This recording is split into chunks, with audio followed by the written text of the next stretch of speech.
Que Dios me bendiga, amada iglesia. Vamos a meditar esta mañana un poquito en la palabra de Dios.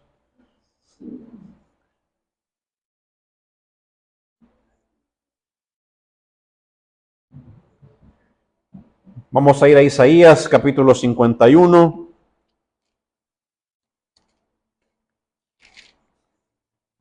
Versículos 1 y 2, donde el Señor hoy nos quiere hablar a través de este mensaje que dice: escúchenme, todos los que tienen esperanza de ser liberados, todos los que buscan al Señor, todos los que buscan al Señor consideren la piedra de la que fueron tallados, la cantera de la que fueron extraídos.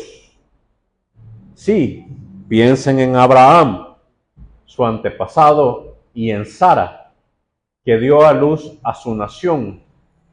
Cuando llamé a Abraham, era solo un hombre, pero cuando lo bendije, se convirtió en una gran nación.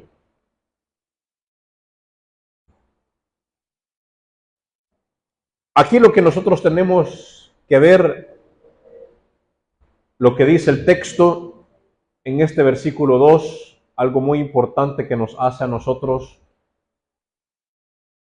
tener esperanza en nuestra vida. Y de eso se trata el sermón de esta mañana. En Dios tenemos esperanza. El versículo 2, en el texto que estábamos leyendo ahí, dice esta parte. Dice: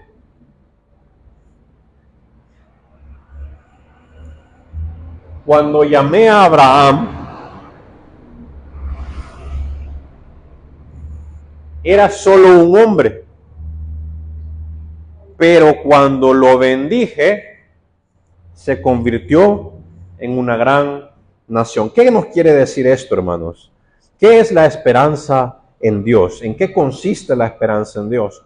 La esperanza cristiana, hermanos, no es un deseo incierto ni un optimismo vacío, como a veces nosotros lo vemos en nuestra vida cotidiana. Es una certeza basada en las promesas del Señor. Nuestra esperanza como cristianos no se basa en simples palabras de aliento o en palabras positivas, como a veces el mundo nos trata de inculcar cuando nos dice: la esperanza es lo último que se pierde. Mi madre, que ya va a cumplir un año de haber partido de este lugar, siempre me decía: hijo, la esperanza es lo último que se pierde. Mientras hay esperanza, ¿hay qué? Hay vida, decía. Y hoy, durante todo este tiempo, yo recuerdo sus palabras. Y bien dicen que uno se empieza a acordar de todo ya cuando la gente no está, ¿verdad? Pero la esperanza en Dios no es ese tipo de palabras que simplemente nos motivan a tener aliento o motivación, valga la redundancia, a alcanzar nuestros objetivos. La palabra de Dios a nosotros nos da la certeza de que Dios cumple sus promesas. Y por eso aquí hace el énfasis cuando dice: cuando llamé a Abraham, él solo era un hombre. Era un hombre común y corriente, como cualquiera de nosotros. Era un ser humano normal. Pero cuando lo llamé y cuando yo lo bendije, dice, ya cambia, ¿verdad? Ese es como una actualización en el sistema de Abraham. ¿Se ha fijado que en sus celulares les dice actualización disponible? ¿Por qué? Porque hay algo que está corregido, porque hay algo que está mejorado, porque hay algo que es diferente a lo que tiene de fábrica. Aquí hace una actualización de Abraham y dice: cuando yo lo bendije, entonces se convirtió en el padre de una gran nación.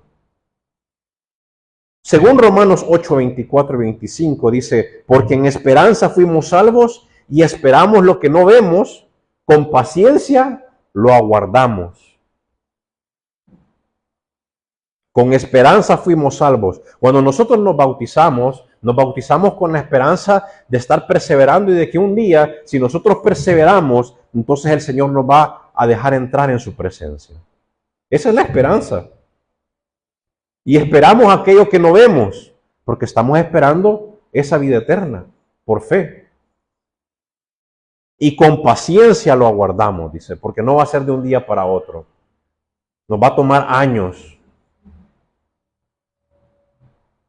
Hebreos capítulo 6, versículo 19 nos describe nuestra esperanza como un ancla del alma, firme y segura para el cristiano, porque nuestra esperanza no está puesta en cosas vacías o en palabras vacías. Nosotros como cristianos, nuestra esperanza está basada, como les decía, en promesas del Señor. Ninguno de nosotros está aquí solamente porque hoy me dieron ganas de ir a la iglesia. No, el Señor tiene un propósito con cada uno de nosotros. Ahora nos están visitando personas que es su primera vez con nosotros. Y es por algo, es porque el Señor los ha traído por una razón. No es casualidad, Dios no obra por casualidades. Dios no se conduce por la vida de nosotros por chiripones o porque simplemente, es que hoy se dio así. No, todo está planeado en nuestra vida. Y si nosotros estamos aquí hoy, es porque el Señor nos quiere tener aquí. Si estamos con vida es porque el Señor todavía tiene un propósito con nosotros. Si tenemos salud es porque el Señor nos está protegiendo y nos está respaldando. Esta ancla del alma de la que habla Hebreos 6:19 es aquello que nos hace aferrarnos a esta vida cristiana, a seguir creyendo en esas promesas de Dios. Hemos pasado por muchas cosas los seres humanos, cada uno de nosotros ha pasado por dificultades, y en esas dificultades siempre acudimos a Dios. ¿Por qué? Porque Él es nuestra ancla, porque Él es nuestro lugar seguro, porque Él es ese lugar donde nosotros sabemos que vamos a encontrar una respuesta. Ahora, cuando dice Abraham creyó en Dios, es porque Abraham, cuando creyó en Dios, lo que dice Hebreos capítulo 11, versículos del 8 al 10, vamos a Hebreos, eso no lo puse en la presentación, pero podemos ir a Hebreos capítulo 11, versículos del 8 al 10. Dice, por la fe Abraham, siendo llamado, obedeció para salir al lugar que había de recibir como herencia. Y salió sin saber a dónde iba. Por la fe habitó como extranjero en la tierra prometida, como en tierra ajena, morando en tiendas con Isaac y Jacob, coherederos de la misma promesa, porque esperaba la ciudad que tiene fundamentos, cuyo arquitecto y constructor es Dios. Mire la fe de Abraham, mire esa creencia, mire esa esperanza, porque él creyó, porque él tenía esa esperanza, él se fue de ese lugar sin saber a dónde iba. Sin embargo, nosotros como seres humanos siempre queremos saber a dónde vamos, qué va a pasar. Si emprendemos un nuevo proyecto, queremos saber cuáles son los resultados. Si hacemos una inversión, queremos saber cuáles son los riesgos. Si queremos hacer un proyecto, queremos saber con quiénes, cuánto tengo que invertir, en cuánto tiempo lo voy a recuperar. Confía en el Señor. Si hace las cosas legales y hace las cosas bien, el Señor lo va a respaldar. No importa qué tipo de negocio sea, siempre y cuando sea legal, correcto. Ese proyecto, ese plan de vida que usted tiene, usted está buscando un novio, una novia, un esposo, una esposa, búsquelo como debe de ser. El Señor ya dijo en su palabra cómo es. Y ni aún así haciéndolo bien, así como nosotros decimos, buscándolo así, ya también depende de nosotros seguir esa situación con el Señor. Porque podemos empezar bien, pero en el camino podemos perder la brújula. Y tal vez no usted, pero la otra persona tal vez sí. Pero usted manténgase fiel, leal a Dios sobre todas las cosas, y el Señor va a ver eso para poderlo redimir, para poderlo restaurar. ¿Por qué? Porque usted cree en Dios. Porque usted cree en Dios que a pesar de esas circunstancias difíciles, el Señor va a cumplir su promesa. Pero Abraham, cuando salió de esta tierra, no se preguntó a dónde voy, simplemente hizo algo. Simplemente hizo algo que para el ser humano es bien difícil y que por eso Abraham siempre va a ser un ejemplo de esto, que fue obedecer. La obediencia es sumamente importante, porque por cuanto cree en Dios, entonces obedece. Porque creo que Dios me va a respaldar y me va a restaurar, entonces yo obedezco. Porque creo en Dios. O usted le dice a alguien, confía en mí, y esta persona confía en usted, es porque le está depositando a usted algo que es sumamente importante. Le está obedeciendo a usted en eso que usted le está pidiendo que lo acompañe. Por eso la palabra traidor es bien difícil de recibir, ¿verdad? A nadie le gusta que le digan traidor. O le gustaría que a usted le dijeran traidor. Es que vos sos bien traidor, por eso no me gusta trabajar con vos. Qué difícil. No, es que yo ya no te voy a dar espacio porque me has traicionado, porque violaste mi confianza, porque traicionaste mi confianza. El Señor nos manda a amar a los que nos traicionan, pero no necesariamente estamos obligados a recibirlos nuevamente en nuestro círculo de confianza, a menos que den frutos de arrepentimiento, para que ellos puedan volver a obedecer. El mundo espera en lo temporal, hermanos. Allá afuera la gente está esperando en lo temporal. Confía en lo temporal. Las victorias, los logros, los títulos, la seguridad económica. Esperanzas que muchas veces se desvanecen de manera rápida.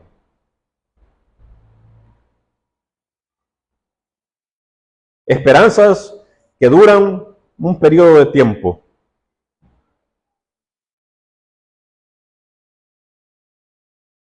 Hace poco tuve una reunión con alguien que está en un puesto importante y me dice, ya me dijeron que para el otro periodo no voy y no sé cómo voy a hacer. Porque en la vida real yo no debería de tener todo lo que tengo. No me alcanza. O sea, yo ni profesional ni título tengo. O sea, yo he hecho todo esto porque, pues sí, se da la circunstancia, me dice. Pero no sé cómo voy a hacer. ¿Por qué? Porque puso su esperanza en algo temporal. 3 años, 4 años, 5 años. Eso se desvanece. Eso se acaba. Si no saben construir, si no saben edificar, se desvanece. ¿Por qué? Porque ponen su esperanza en cosas temporales. Pero cuando los cristianos ponemos nuestra esperanza en Dios y ponemos nuestros recursos y nuestro esfuerzo en Dios, el mismo Dios es quien se encarga de multiplicar, de proveer, de bendecir. Nuestra esperanza está en Jesucristo y esas promesas eternas que no son pasajeras. Imagínense que Dios dijera, que Jesús nos dijera a nosotros, mira Elvira, yo te voy a dar 3 meses para que obedezcas. Si en 3 meses vos no obedeces, salud, Lulú, ahí ve vos cómo salís. Pero entonces, ¿eso qué es? Eso ya no es obediencia, ¿eso es qué? Eso es temor. Eso es ya porque obligado, pues, ¿verdad? Ni modo, ¿verdad? Por eso a nadie se le pide las cosas a la fuerza. ¿Por qué? Porque no hay una voluntad, porque no hay aquel deseo de obedecer, aquella confianza real de que sí, estoy seguro de lo que estoy haciendo. Nuestra iglesia, ahora que estábamos haciendo la página web para la iglesia con nuestro hermano Luis, porque gracias a Dios nuestra iglesia está en victoria. Esta iglesia es una iglesia en victoria, hermanos, de verdad créanlo. Y gracias a Dios que las gestiones que hacemos siempre caen en saco de bendición. Y nos dicen, miren, yo a veces no puedo mandar dinero para ayudar a la iglesia, pero puedo hacer un pago con tarjeta. Y a Luis y a mí nunca se nos había ocurrido hacer, porque no andamos pensando en eso, ¿verdad? Si ustedes habilitaran un enlace a través de la página web para no donarle algo a la iglesia, que sea de $5, $10. Bueno, y entonces me dice Luis, mira, brother, deberíamos de poner una reseña, una pequeña biografía de qué es la iglesia. Y empecé yo a redactar una biografía, pero yo estaba cometiendo un error. La estaba redactando yo, Isaac Ortega, la estaba redactando yo. Y no era yo quien la tenía que redactar. Entonces vine yo, me levanté y le digo, papá, ¿me podés redactar tú una biografía de la iglesia? Córtale, de ¿Por qué? Porque yo no tengo 38 años en el ministerio. El hermano Herbert ya va para los 50 años en el ministerio. Y cuando dice, entonces empezamos a redactar. Yo tengo mis primeras memorias así fuertes de una foto que subimos de aquí de las colinas, aquí donde estaba nuestra hermana Alejandra, aquí enfrente. Y ahí yo vi una foto donde estaba la hermana Alejandra, estaba la hermana Fidelina, estaba la hermana Esther Benítez, varias hermanas que estaban ahí, que algunas ya partieron a la presencia del Señor, otras todavía están ahí perseverando y otras se reúnen en otras iglesias. Y yo dije, esa historia yo no la conozco.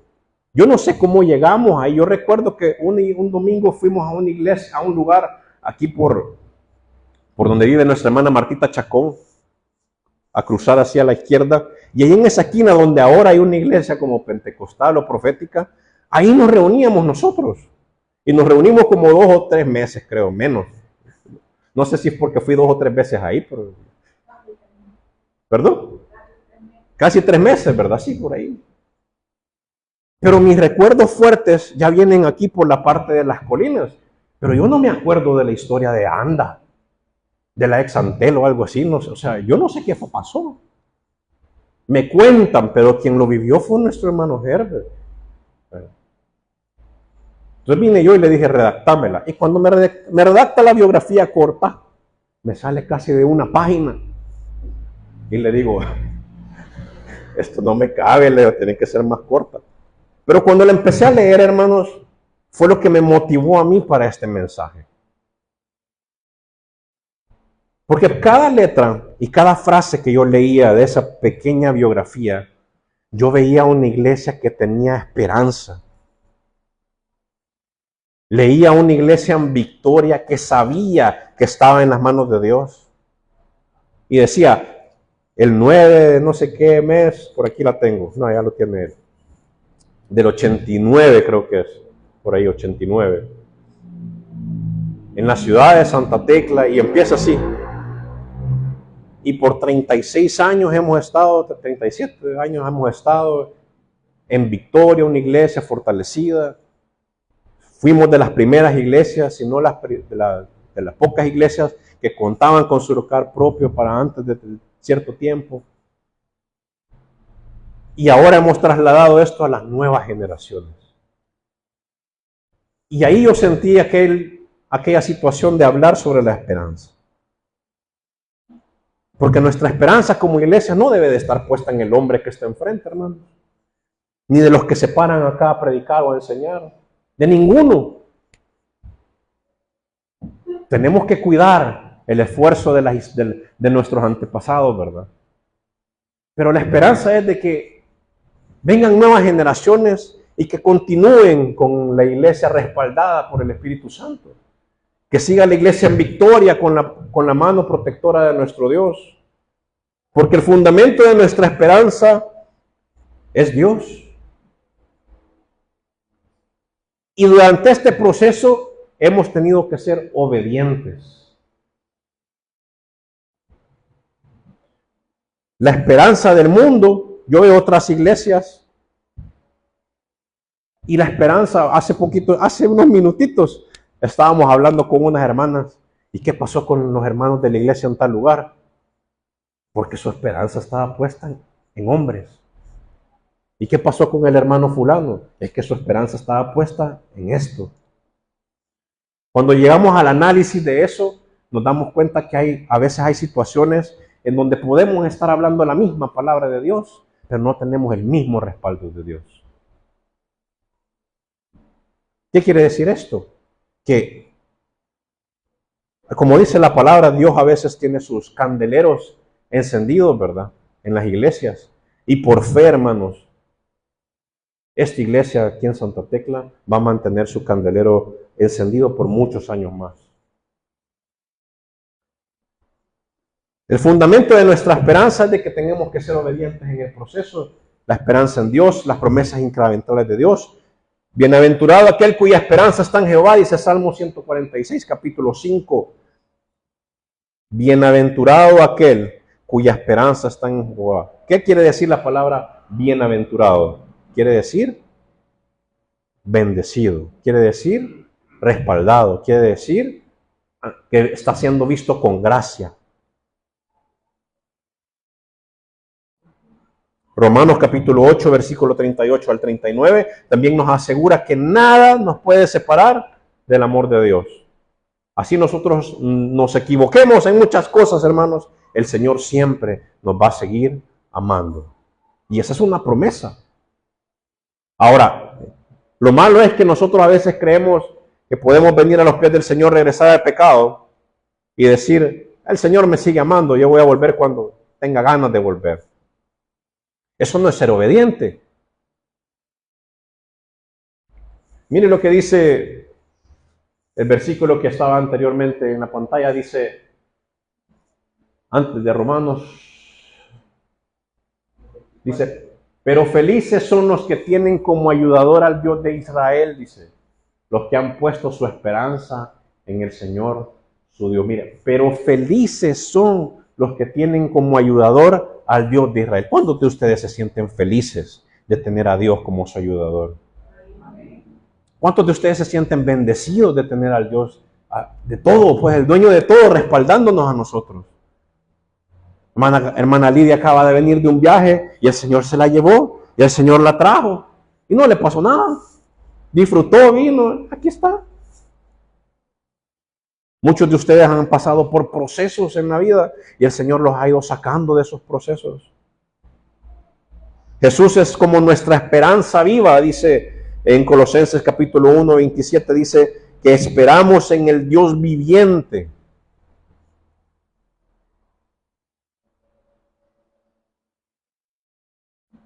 En vosotros la esperanza de gloria, Dios y Jesús.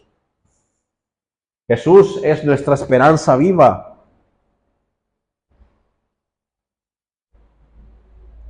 Pero cuando Dios está preparándonos para bendecirnos, hermanos, así como le pasó a Abraham, ¿verdad? Que lo escogió, lo llamó y pasó un tiempo para que se transformara en ese hombre que iba a heredar todas esas promesas. Eso pasa con nosotros también. No es algo que pasa de la noche a la mañana. Y a veces el Señor nos mete en procesos y nos mete en situaciones para que nosotros nos pulamos para que podamos recibir esas bendiciones. Porque así como hemos sido llamados, también no estamos listos para recibirlas.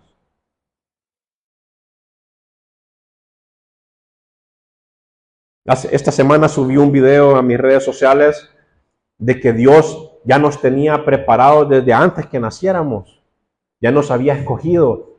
Y toco varios versículos ahí de esa, entre comillas, predestinación, ¿verdad? Que Dios a veces tiene con nosotros. Pero aún cuando Dios ya nos escogió, o sea, yo quiero que nosotros entendamos, hermanos, y quiero explicarme con la suficiente claridad, de que cada uno de los que está sentado acá, cada uno de ustedes, usted hermano y hermana, que está aquí sentado en esa silla azul, cómoda, rica, suavecita, usted está aquí porque Dios escogió que usted se sentara en esa silla. Imagínense qué bendición es eso.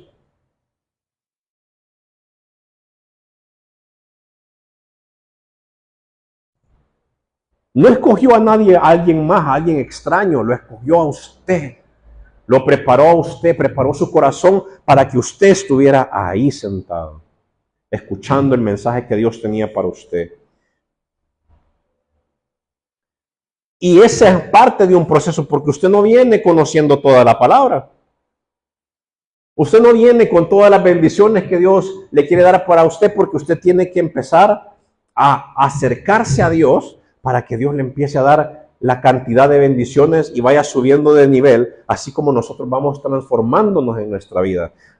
Y es algo bíblico. También la semana pasada hice una serie de preguntas en mis redes sociales. Y yo les decía, pregunten lo que quieran, en temas bíblicos, profesionales.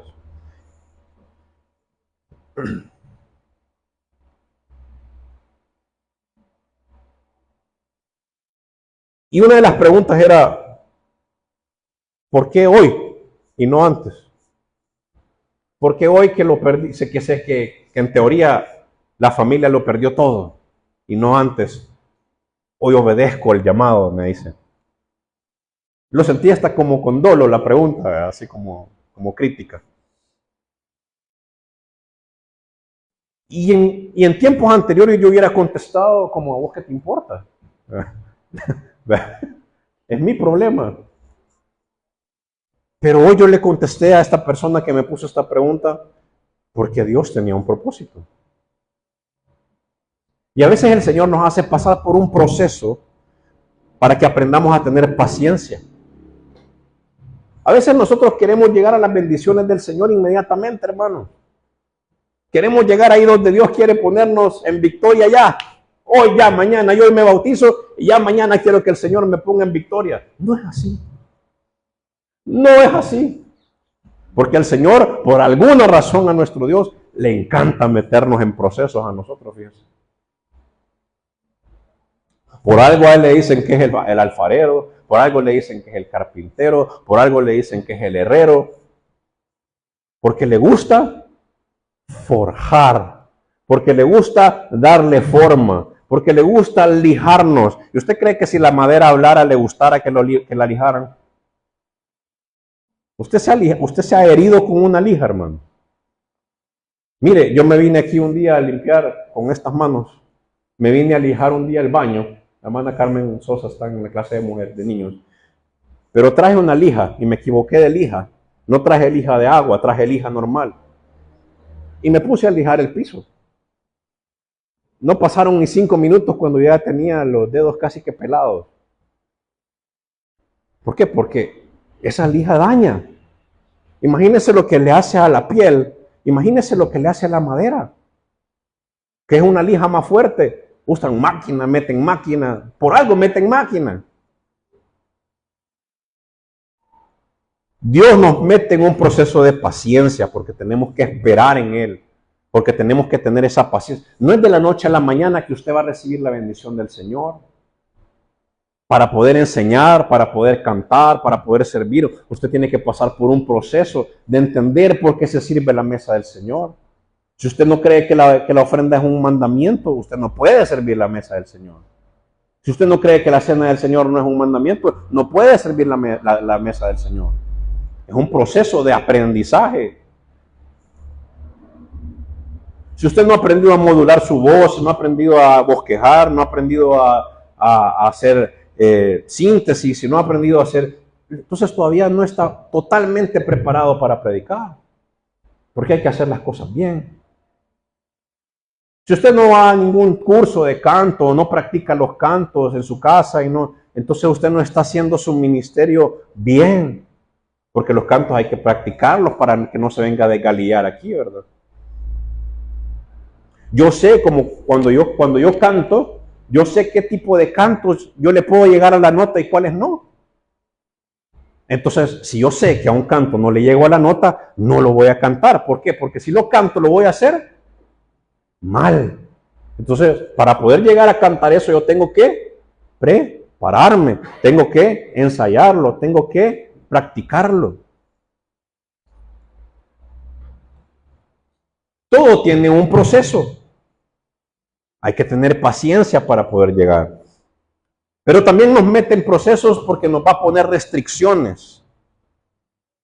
Hay cosas que no podemos hacer durante esos procesos. Usted tal vez le dice al Señor, Dios mío, yo quiero que bendigas mis finanzas y todo, pero usted se sigue metiendo en deudas. Sigue pidiendo extrafinanciamientos en tarjetas de crédito. Señor, bendecime. Y sigue yendo el usurero. Entonces, ¿a dónde está su confianza? ¿En Dios o en esas herramientas que el Señor no lo ha mandado a hacer eso? Dice la palabra que no le debemos de beber nada a nadie. Entonces, porque vamos y buscamos. Lo hacemos mal y todos caemos en ese problema. ¿Por qué? Porque lastimosamente así funciona la economía en nuestro país y en todos los países del mundo. Nos pone en restricción. Si usted quiere restaurar su matrimonio, si usted quiere restaurar su familia, si usted quiere fortalecer su familia, el Señor lo va a poner en restricción a controlar ciertas cosas, su carácter, su temperamento, sus palabras. A los hombres, esa palabra de Dios nos manda a que nosotros tenemos que amar a las mujeres y amar a nuestras esposas como Dios ama a su iglesia. Y muchos fallamos en eso. Mujer, haceme dos huevos. Cuando somos nosotros los hombres los que debemos de llegar y decirle, mamacita, mire, aquí están, aquí le traje desayuno a la cama. Mire, preciosa princesa, mire, usted es mi reina, aquí está. Eso debe de hacer el cristiano. A mí me da pena a veces cuando yo oigo a hombres cristianos, no digo y hermanos, porque no digo a hermanos, porque yo nunca he escuchado, pero cuando escucho a hombres que se dicen cristianos, que le dicen a sus esposas, mira, sacame un crédito para tal cosa. Si usted es el hombre, usted tiene que proveer, usted tiene que rebuscarse. Vaya ahí, vea si agarra tu trabajo unas cuantas horas más, o invéntese un negocio o algo. Pero ponerle la carga de proveedor a la mujer, eso no puede ser. Y así así quieren mejorar, así queremos mejorar nosotros las relaciones con nuestras esposas o nuestras parejas. Yo ya aprendí, yo ya no me vuelvo a equivocar.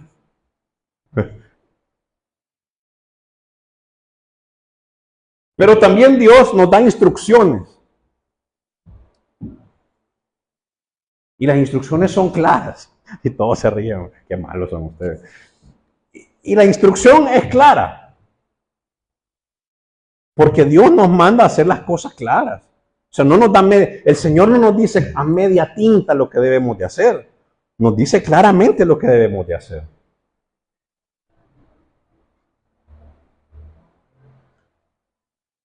Si tú querés que el Señor te bendiga, tú tenés que hacer esto, esto y esto. Obedecer, ser fiel y perseverar. En todo, no en algunas cosas. Por eso el hermano Herbert hablaba hace poco de la lealtad a la iglesia, el compromiso. ¿Por qué? Porque a veces en lo poco dice la palabra, Dios nos dice, ¿verdad? En lo poco has sido fiel, en lo mucho te pondré. Es promesa del Señor, no son palabras vanas. Es promesa del Señor. En lo poco has sido fiel, en lo mucho te pondré. Pero a veces queremos llegar a lo mucho y no queremos cumplir en lo poco.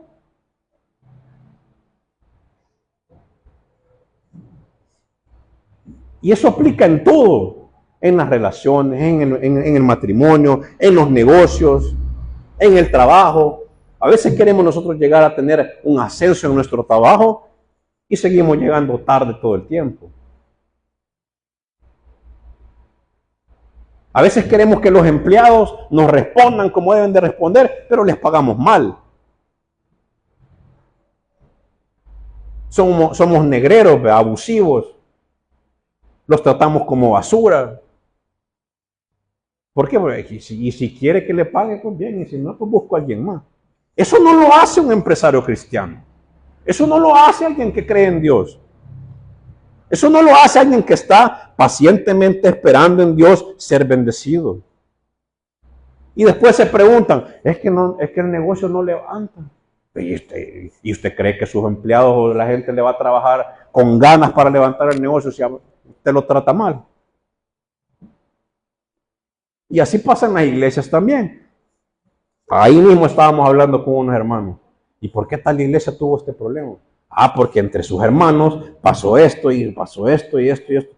¿Por qué? Porque o hubo un exceso de confianza, hubo un abuso de confianza, o alguien trató mal a alguien y esta persona se le volteó. No hay otra explicación. Principalmente no tienen a Dios en su corazón. Fin.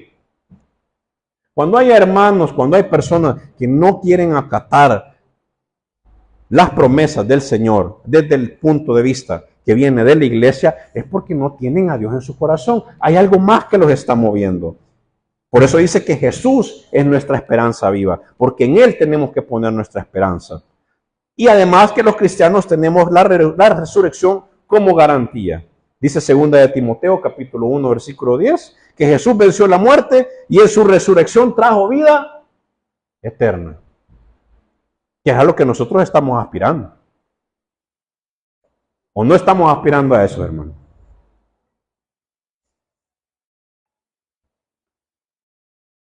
Yo le decía a otro amigo, yo les digo amigos pastores, porque como ahora la gente tiene ese concepto de pastor, ¿verdad? O sea, no lo podemos quitar. Y yo les digo, no, es que nosotros no tenemos pastores, nosotros tenemos predicadores. Y tenemos a los misioneros, que todavía quedan como 3. ¿Verdad? 2. No, 3 y 3. Y los ministros, ¿verdad? Que son los que están encargados de cada iglesia y se tienen que ser responsables de sus iglesias. Pero en el mundo secular, en lo popular, la palabra pastor, yo le decía a un amigo pastor, me decía, ¿y vos por qué siempre usas saco, corbata para predicar? ¿No te aburrís? Y yo, ¿no tenés calor? No sé qué pensará Dios de mí, le digo yo, si llegara en camiseta y chores, le digo yo. No pensaría nada malo, si lo que cuenta es lo de adentro. Y yo dije, la nueva generación de pastores, la nueva generación de predicadores, las nuevas generaciones de las iglesias que creen que se van a edificar a través de YouTube, que se van a edificar a través de las redes sociales, que creen que se van a edificar con un mínimo esfuerzo. Él llega a predicar con sus aritos, expansores, tatuado, la barba, encamisetado, en jeans. Usted no se fije en lo que yo soy, usted fíjese en la palabra de Dios. ¿Cuál es ese proceso? El Señor quiere que nosotros renunciemos a nosotros mismos para ir por Él. No lo que yo quiero, no lo que a mí me gusta, no como yo lo quiero hacer, sino de la manera del Señor. ¿Por qué? Porque tenemos esa promesa de que Dios imagina. ¿Ustedes creen que Jesús no hubiera dicho, no hombre, ¿y por qué tengo que ir a la cruz yo? No podemos encontrar otra manera vos. Mira, negociemos ahí, veamos cómo podemos negociar ahí. Un acuerdo, un pacto por ahí, pero que no me va a crucificar, pues vea. No hay otra forma de hacerlo. No, esta es la forma. Y esto es lo que yo he decidido. Y él pudo haber dicho, no, yo no lo hago. Ahí conseguí mandar a alguien más aquí, pero yo no voy a hacerlo. Hasta Jesús respetó los procesos. Hasta Jesús, ¿por qué creen que Jesús empezó su ministerio a los 30 años? Hay predicadores que no saben esto. ¿Por qué creen que Jesús empezó su ministerio a los 30 años? Se los voy a comentar. Porque dentro de la ley de ese momento, nadie menor de 30 años era considerado alguien serio para poder debatir la palabra o las leyes dentro de las cúpulas de estudio. Acuérdense que antes estaban los escribas, los fariseos y todos estos doctores de la ley. Y la cultura era que después de los 30 o a los 30 años, entonces ya lo consideraban alguien maduro y serio para poder debatir. ¿Ustedes creen que Jesús no podía hacerlo antes? Claro que podía, pero esperó su proceso. ¿Cómo debemos de vivir con esa esperanza viva? Por la acción del Espíritu Santo. Romanos 15:13 nos habla de que Dios de esperanza os llene de todo gozo y paz en el creer, para que abundéis en esperanza por el poder del Espíritu Santo, anclados en lo eterno y no en lo material.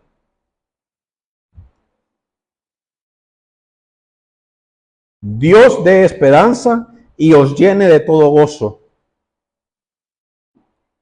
y paz en él creer, dice. No dice al revés, ¿verdad? No dice que primero vamos a recibir las cosas para que nosotros nos podamos llenar de gozo y de paz. Dice que nos llenemos de gozo y de paz en esa creencia de que en un momento Dios nos va a bendecir, para que abundéis en esperanza por el poder del Espíritu Santo. Primera de Timoteo capítulo 6, versículo 17 nos dice o nos advierte contra poner esperanza en las riquezas que son inciertas y coloca el enfoque en el Dios vivo. Voy a hacer una aclaración aquí. Quiero ver cuánto tiempo llevo. Ya, tengo 10 minutos todavía. Alguien me preguntaba en esas preguntas que yo puse, ¿por qué siempre hablas? ¿Por qué hablas? ¿Cómo era la pregunta? Del Evangelio de prosperidad. Yo jamás he hablado del Evangelio de prosperidad. Nunca he hablado del Evangelio de prosperidad. Pero decir lo que voy a decir ahorita, me ponen a mí en el Evangelio de prosperidad. Y es que Dios no ve mal que usted sea rico o que tenga riqueza o abundancia material. Dios no lo ve mal. Y si usted piensa que Dios ve mal que usted esté bien económicamente, entonces le falta mucho por estudiar la palabra del Señor, hermano. Pero realmente Dios lo que condena es amar la riqueza más que a Él. Es un cambiecito así bien leve cuando usted le da vuelta a una tuerca, ¿verdad? Está floja y dale un apretón y ya queda bien socadita. Así es. Usted puede tener abundancia. Hay hermanos, miren, en Estados Unidos, hermanos, hay hermanos que son ricos, que tienen mucho dinero. De hecho, la Iglesia de Cristo en El Salvador se edificó y creció por dos hermanos que eran millonarios, que tenían granjas, vacas, bueyes, y parte de sus riquezas las mandaban a diferentes iglesias para bendecir la obra en El Salvador. Porque esa es la diferencia entre amar la riqueza para mí y devolver mi riqueza al que me la dio. Porque yo no digo de que usted le dé al Señor y el Señor le va a devolver 1000 veces más. El Señor lo que va a ver es que usted está administrando bien lo que el Señor le está dando y el Señor lo va a seguir bendiciendo. Pero yo les contaba también aquel caso de un hermano que oraba por un vehículo y el Señor lo bendició por el vehículo y lo primero que hizo fue irse el primer mes a la playa. Al segundo mes se le arruinó el carro. ¿Por qué? Porque utilizó su bendición para lo que el Señor no le había dado. Entonces el Señor nos quiere ver bien. ¿O usted cree que el Señor quiere ver a sus hijos en la calle, mendigando, pasando hambre? No, ninguno lo hace. Ni el que tiene la mayor limitación aguanta hambre. Pero el Señor quiere que estemos bien. ¿Por qué? Porque dice que es más fácil que un camello entre por el ojo de una aguja que entre un rico en el reino de los cielos. No está diciendo que es imposible, dice que es más fácil. No dice que es imposible, dice que es más fácil. ¿Por qué? Porque el corazón de muchas personas que se nublan con la riqueza ponen su confianza en las riquezas y no en el dador de las riquezas. Lo mismo nos pasa a nosotros a veces. Nosotros nos desubicamos en aquellas cosas que el Señor nos da, en esa empresa, en ese negocio. No somos leales con nuestros empleados, con nuestros proveedores, con la gente que nos rodea, con nuestra familia. Y el Señor dice, bueno, yo no te he dado esto para que vos lo utilices mal. Te voy a enseñar qué es lo que pasa cuando ya no lo tenés. Entonces ahí es donde nosotros valoramos lo que el Señor nos había dado. Peligroso es cuando el Señor nos quita para recordarnos, porque no sabemos cuándo el Señor lo va a devolver. Yo en mi proceso yo dije, esto va a durar 3 meses. Ya voy parado hasta año y medio casi. Porque algo falta, alguna tuerca hay que apretar, ¿verdad? O algo, y el Señor sigue ahí empleado, ¿verdad? Pero nosotros tenemos que mantener firme la profesión de nuestra esperanza. Mire lo que dice Hebreos capítulo 10, versículo 23, dice, manteniendo firme la profesión de nuestra esperanza sin fluctuar, porque fiel es el que lo prometió. Dice la profesión, no dice hoy, no dice la característica, dice la profesión. Y una profesión, que acá es la característica de una profesión, es que uno se prepara para la profesión. Mantenerse firme no es algo que es de la noche a la mañana. Aprendemos a estar firmes, nos preparamos para estar firmes. Cuando el pueblo de Israel iba a dar vuelta a los muros de Jericó, no los mandó de un solo, los preparó. Les dijo, esto van a hacer las primeras veces, vamos a hacer esto, vamos a hacer lo otro. Y yo les voy a decir cuándo van a tocar las trompetas. El llamado es que nosotros nos mantengamos firmes en esa esperanza que el Señor nos da, haciendo las cosas bien, respetando el proceso, con paciencia, obedeciendo las restricciones. No nos podemos saltar los pasos que el Señor tiene, porque el Señor entonces dice, mi mamá, antes de que ella se fuera, me dejó un montón de lecciones. Y me decía, prueba que no se pasa, se vuelve a repetir.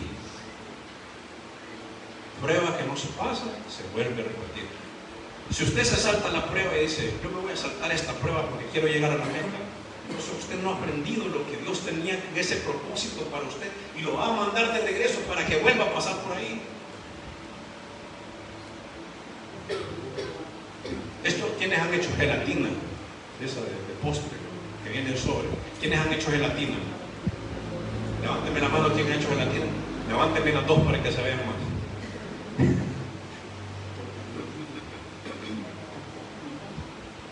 Usted ha visto cuando usted hace gelatina, hermano, y usted lo mete a la refri, porque hay que meterlo a la refri, ¿verdad? Y usted dice, no, así ya estuvo, ya pasó mediodía ahí, y la saca, y por fuera se ve bien, ¿verdad? Pero cuando usted le mete la cuchara, ¿qué pasa? Está aguada. Y entonces, ¿qué toca hacerlo? ¿Qué toca? O meterla de nuevo para ver si cuaja, porque ya la arruinó, o volver a hacer otro poquito de gelatina para volverla a rellenar y ver si. Pero eso le va a tomar más tiempo y tal vez le faltaban 2 horas, pero usted la regó y le metió la cuchara. ¿Por qué? Porque se precipitó, porque no respetó el proceso.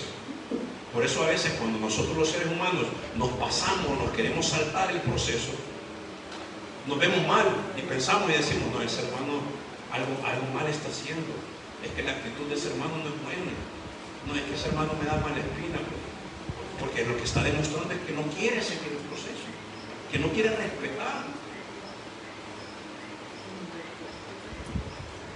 La esperanza viva tenemos que mantenerla en acción. En medio de la crisis, enfermedad o decepción, tenemos que recordar a personas de la Biblia que nos enseñaron lo que hicieron. Por ejemplo, Habacuc, que clamó a Dios en su angustia.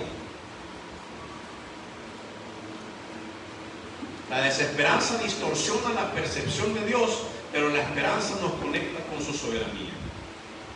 Cuando estamos desesperados, cuando andamos angustiados, pensamos que Dios no nos responde. Pero cuando empezamos a confiar en Dios, entonces empezamos a ver lo que Dios tiene preparado para nosotros. También Job, en medio del dolor, afirmó en Job capítulo 19, versículo 25, dice, yo sé que mi Redentor vive. Y esa era una esperanza de él. Y pasó su proceso basado en esto. Yo sé que mi Redentor vive y en un momento Él me va a restaurar. Porque Él entendía que lo que Él estaba pasando no iba a ser eterno, iba a ser un momento de prueba, pero que el Señor lo iba a restaurar. Él no sabía que Él iba a dar 7 veces más lo que Él había tenido. Tal vez Él decía, por lo menos me va a dejar vivo y voy a poder comenzar de nuevo. Pero cuando el Señor vio su proceso, su respeto, su perseverancia, que siguió la restricción, que tuvo paciencia, el Señor lo repuso 7 veces más. Y José, uno de mis favoritos, Génesis 50:20, nos habla sobre eso. Vosotros pensáis mal contra mí, dice, mas Dios lo encaminó a bien. ¿Qué quiere decir esto? Que a veces nosotros pensamos que las cosas nos van a salir mal, o que la gente nos va a hacer algo malo, o la gente puede ser que nos ponga tropiezos, pero el único que sabe cómo lleva las cosas es Dios.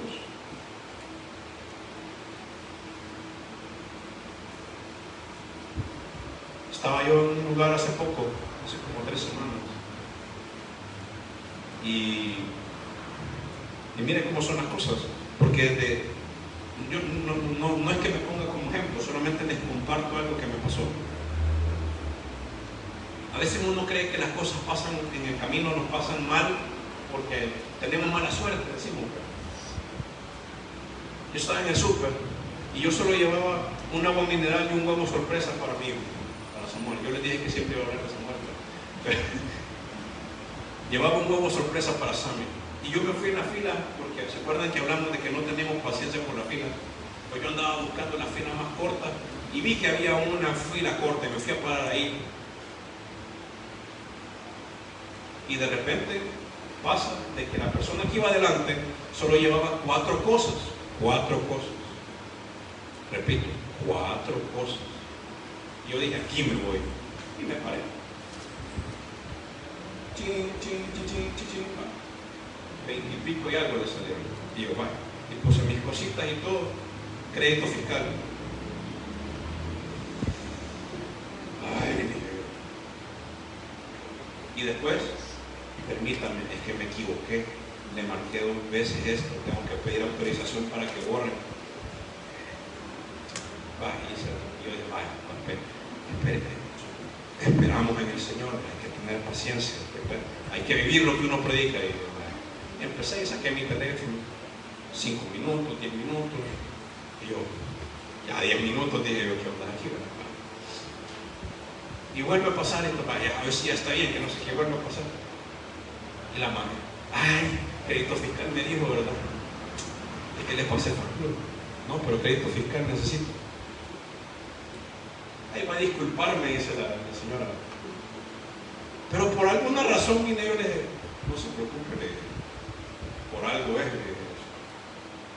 Y sí, me sentía como angustiado porque decía, por 2 cositas estoy aquí parado yo. Pero yo no sabía, fíjense cómo son las cosas. Me fui, me cobraron, me fui. Y cuando iba llegando al carro me acordé. Dejé la mariconera en el café, donde tengo el cargador, los audífonos, mi cartera. Yo pago con el celular, ¿verdad? Y ahí tenía. Y me regreso, me voy corriendo. Y gracias a Dios me la habían guardado. Y ahí fue cuando yo entendí, yo dije, todo esto pasó para que en algún momento me acordara de que había dejado esto. Yo creo que si hubiera ido rápido, yo me hubiera metido al carro y como llevaba la llave del carro aquí en la bolsa, me hubiera subido al carro, hubiera pagado el parqueo con la tarjeta y me voy. Entonces a veces uno dice pequeñeces, cosas insignificantes, pero así como el Señor a veces nos pone a nosotros ese tipo de pruebas, imagínese usted cómo me hubiera tocado a mí reponer DUI, licencia, tarjetas, todo lo que tengo ahí en ese tarjetero. Aquí lo ando ya porque no, esto. ¿Por qué? Porque a veces nosotros buscamos las cosas rápidas, pero el Señor tiene un propósito para detenernos, para hacernos pensar, para enfriarnos. Nuestra esperanza no depende de circunstancias cambiantes ni de promesas humanas, sino de un Dios eterno, fiel y amoroso. Hoy nosotros podemos poner nuestra esperanza en Él, hermanos, sabiendo que en Cristo tenemos no solamente un gran gozo y paz en las dificultades, sino que también tenemos seguridad eterna frente al futuro. Tenemos una resiliencia ante la adversidad, porque la resiliencia que tiene el cristiano no es la misma resiliencia que tienen allá afuera. Yo les conté que en mi momento más oscuro de mi prueba, no sé si lo conté, sí lo conté. Una noche llegué a la casa donde yo estaba antes y estaba totalmente solo y estaba tan deprimido. Yo nunca creí en la depresión. Yo decía, esa es una debilidad mental, una pastilla y ya. Yo estaba tan deprimido, pero tan deprimido esa noche. Yo decía, que esto no me puede estar pasando a mí. Si yo no he hecho nada malo, me he equivocado en ciertas actitudes, pero no he hecho nada malo. Y me sentía tan deprimido y me acordé que yo tenía un lazo atrás. Yo dije, ya, ¿para qué? Para la vergüenza, yo decía, para la vergüenza que voy a sufrir en mi iglesia y para la vergüenza que voy a sufrir a nivel nacional, que la sufrí, para estarme aguantando eso, y la vergüenza que va a pasar a mi familia, y la vergüenza que voy a tener que ver en la situación de mi hijo y mi familia. No, hombre, yo mejor me voy, ya, lo que sea que tenga que pasar conmigo. Y los que se han sentido igual que yo, saben lo que se siente. Fui a la parte de atrás, agarré ese lazo, le hice el nudo y me fui para la... y me quedé dormido. Me quedé dormido. No sé si es que me tardé en hacer el nudo o qué, pero me quedé dormido.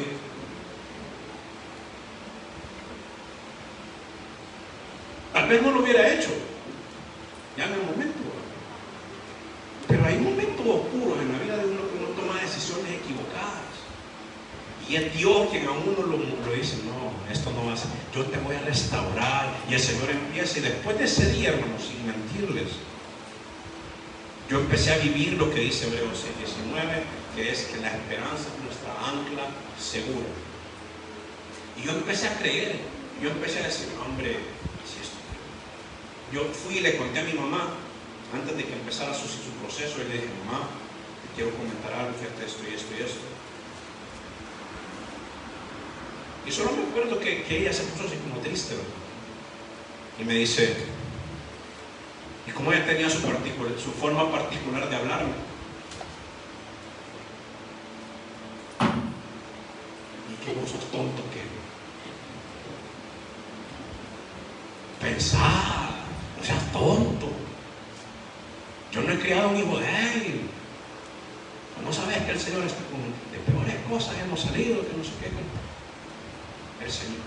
Y me empezó y me recordó, hermanos, de dónde me sacó el Señor.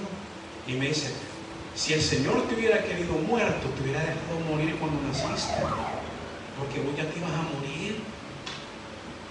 Lo que les he comentado a veces con el respeto y el permiso de nuestros hermanos Cabrera, yo ese día también me tuve que haber ido, si para allá iba yo también, porque todos los sábados iba a jugar yo con los hijos de ellos. Y ese sábado mi papá se dio la vuelta y me dice, no, si tenemos un almuerzo, porque si no yo me hubiera quedado también. Y mi mamá me recordó y me dijo, vos tenés un propósito, esto solamente es una prueba, ya va a pasar. Y mi mamá aún en su último momento me decía, vamos a salir de esto. Y un día antes de que ella no pudiera hablar, hermanos, ustedes podrán decir, ¿y por qué el hermano sigue predicando y hablando de estas cosas aun cuando la gente dice, él no debería predicar porque está divorciado? ¿Qué mejor prueba de restauración que un hombre como yo? Y mi mamá un día antes todavía me dice, no abandones a tu papá, seguí el legado, vos tenés la responsabilidad de hacerlo, por algo te ha dejado Dios en este lugar. Y después de eso mi mamá ya no volvió, solo se quedaba orando, y las que lograron verla en sus últimos momentos, ella casi no hablaba, solo oraba y pasaba. Y yo sé, lo único que le escuchaba decir era, Señor, Señor. Y a veces llegábamos y mi papá le decía, ¿estás orando? Sí, déjame, no te lo paso. Y nos poníamos a orar con ella. ¿Por qué? Porque ella tenía la esperanza de que tal vez aún yéndose ella, la iglesia iba a seguir adelante. Que la palabra iba a seguir siendo predicada. Porque para eso vivía ella. Por eso Hebreo nos dice que la esperanza debe de ser nuestra ancla segura, y bienaventurado aquel cuya esperanza está en Jehová. Ella sabía para dónde iba, porque esa esperanza la creyó siempre. Por eso que este mensaje, hermano, nos inspire a renovar nuestra esperanza en el Señor, no como un deseo frágil, sino como la firme confianza de aquel que vive, que reina y reinará para los siglos de los siglos y para siempre, que nos promete y nos guía hacia una gloria que nunca va a pasar. Nuestra esperanza no depende de circunstancias cambiantes, ni de promesas humanas, sino de las promesas del Señor. Mire lo que dice Isaías 43, 18 al 19, solo para cerrar.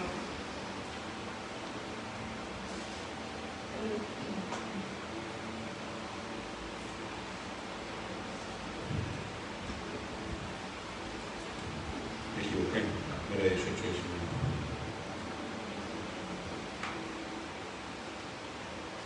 Isaías 43 te puse. Sí. Pero olvida todo esto.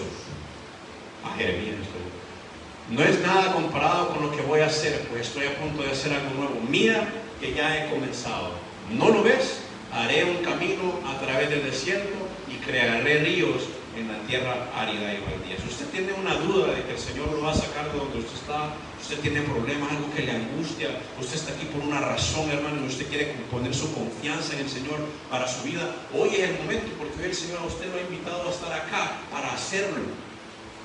Que no siga dudando, porque cuando nosotros evadimos el llamado del Señor para obedecerle es porque dudamos de Él. Y el Señor no nos llama a dudar, nos llama a confiar. Mantengamos la esperanza en Él, sigamos confiando, sigamos fortalecidos, sigamos perseverando, hermano. Que las nuevas generaciones de esta iglesia vean a una iglesia, la historia de la iglesia, así como la vi yo en ese párrafo, de que aquí hay una iglesia en victoria y que nuestros hijos, nuestros nietos más adelante también alcancen esa promesa de victoria, esa promesa de esperanza. Que el Señor nos bendiga. Amén.